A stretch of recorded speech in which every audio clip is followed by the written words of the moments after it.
अस्सलाम वालेकुम दोस्तों, तो मैं कासिम, तो आपका भाई इम्तियाज़ मेगा मॉल है। तो इम्तियाज़ मेगा मॉल जाते हैं, तो मिलते हैं फिर आप।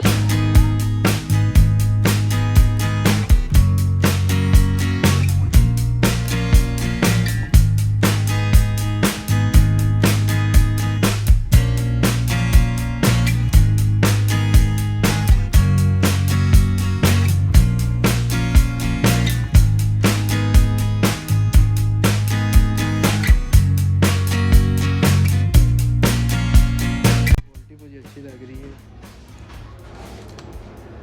ये चेक करें हैं पहन के, ये फुल प्लेन वाइट होती ना तो ज़्यादा बेहतर थी। शॉर्ट लग रही है ऐसा ही है।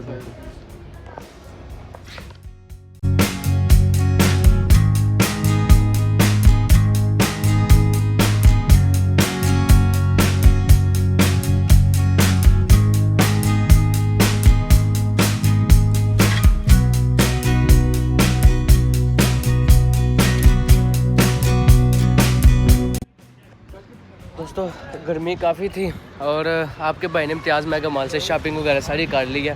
तो इम्तियाज़ मॉल की जो सबसे मुझे बुरी बात लगी है ना, वो ये लगी है कि इधर वीडियो बनाने की बड़ी रिस्ट्रिक्शन है। बाकी ये ट्रॉली वगैरह देख सकते हैं, सामान वगैरह ले लिया। तो मिलते हैं फिर नेक्स्ट व्लॉग में, तो मिलते हैं फिर आपसे।